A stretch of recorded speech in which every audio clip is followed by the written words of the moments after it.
For this presentation, I am not a fancy corporate person, like all of these wonderful people. Thank you. But I just wanted, what I want to do in this presentation is just kind of give a toolkit of like experience design hacks. Just simple things that, that many LARPers and LARP designers already do.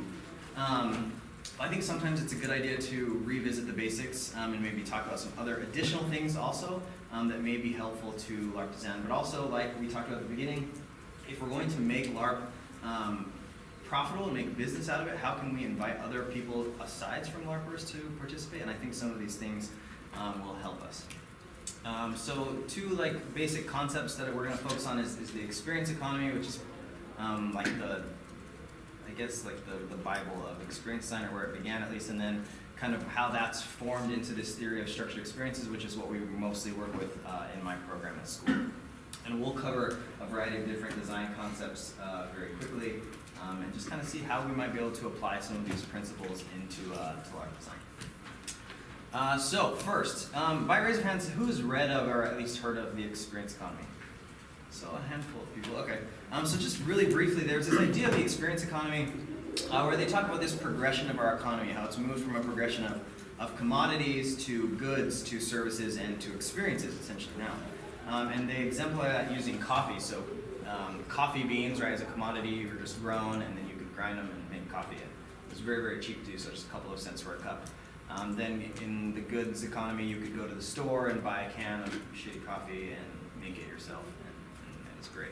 Then you could also go to McDonald's, right, or to the convenience store, and you could purchase a coffee service where someone would brew that coffee for you. And again, it just gets a little bit more expensive each time. And then they use Starbucks, which I might argue is not necessarily a coffee experience anymore. But the idea being that at Starbucks or at some of these nice cafes, you can have an experience, right, where the barista probably knows you eventually. They can personalize your drink as soon as they walk in. They know that you want the regular. They've got Wi-Fi, and they've got all kinds of other things surrounding this product of coffee and the service that they sell to provide you with an experience. And I think that's the basic idea here in LARP as well. Do we want to provide a LARP service where we're simply using some props and other things to provide this service where people can come and participate in LARP? Or do we want to provide a more memorable experience, right? Something really meaningful and possibly transformative. So coffee's a great example. Another good example is, so this is an MRI machine, right? So this is an MRI service that people provide. And to make a really short story, the guy who was part of the team who created this was very proud of himself for good reason, right? When he saw that it was being used the first time by pediatric patients, they were very scared and anxious, right? It's a very scary experience. So what they did essentially is they incorporated narrative and some other things to create an MRI experience so that the MRI was no longer a scary thing for these children, but it was something fun and enjoyable.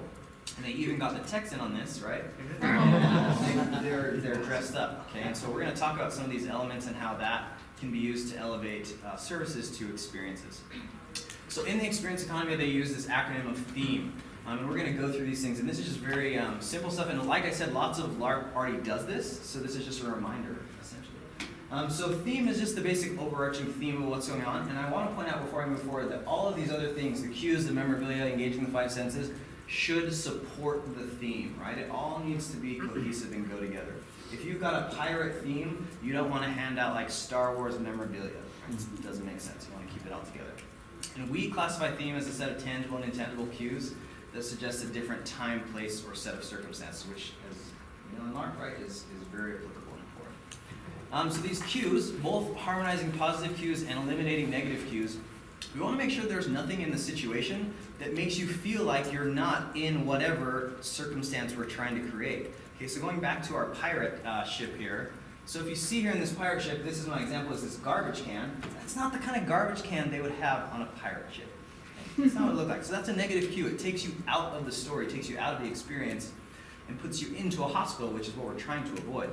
So again, we've got this trash can, when in reality, a more positive cue, or eliminating that negative cue, might look like this. Okay? And it's very easy to do with just a little bit of intention, right? It's changing some of these cues. And that's tangible. Now, an intangible cue could be something like this. At a restaurant, they say, oh, your table of two is ready. Does anyone know what they say when you go to Rainforest Cafe? Does anyone know? So they come out, Adventure? Yeah, so they come out like super stoked and they say, Smith party, your adventure is about to begin, or your safari, or something like that. Okay? So intangible cues, right? They're making you feel like you are at a rainforest. You're about to go on the safari. They don't come out dressed up like these safari folks and say, Smith party of 2, your table's ready, right? Because that's a negative cue. It makes you feel like you're in a restaurant instead of in this immersive safari experience that is the Rainforest Cafe. Let's see here. So memorabilia is everywhere, right? And oftentimes memorabilia is for purchase. You can expect that in most places. At a concert, you're going to buy a t-shirt maybe, or at Disneyland, you're going to buy something. I think one of the keys with memorabilia is unanticipated memorabilia, right? Is that our participants don't necessarily anticipate it, but also the bestowal of that memorabilia. How can you give them the memorabilia in a way that's going to be memorable, as opposed to at the very end of your experience, you just hand them like whatever. It's like, here you go, thanks for participating. Like at the end of an escape room, for example, maybe the thing that you're getting to is this lapel pin, and you get to keep that lapel pin. You didn't anticipate that, so it's unanticipated, right? And the bestowal or receiving of that memorabilia was memorable because you went out of your way and faced like challenge and skill, and you found it. It wasn't just handed to you. And lastly is engaging the 5 senses. And the important thing to remember here is engaging 5 senses in a way that's not inherent in the activity, right? At the Rainforest Cafe, you're going to eat. But what are other things you can do to engage smell or sound, like they have elephant noises and mist spraying and all these other things? How can we engage the senses in ways that are not inherent to the activity? In the theory of structured experiences, we've tried to characterize and classify 3 different types of experiences, and then create propositions for how to facilitate the different types of experience. I know we use these words in LARP and use them differently, so bear with me. So engagement experiences are experiences that include a narrative or unfolding story. And we don't have a ton of time, so I'm just gonna blow through, and if you have a question, we can talk later.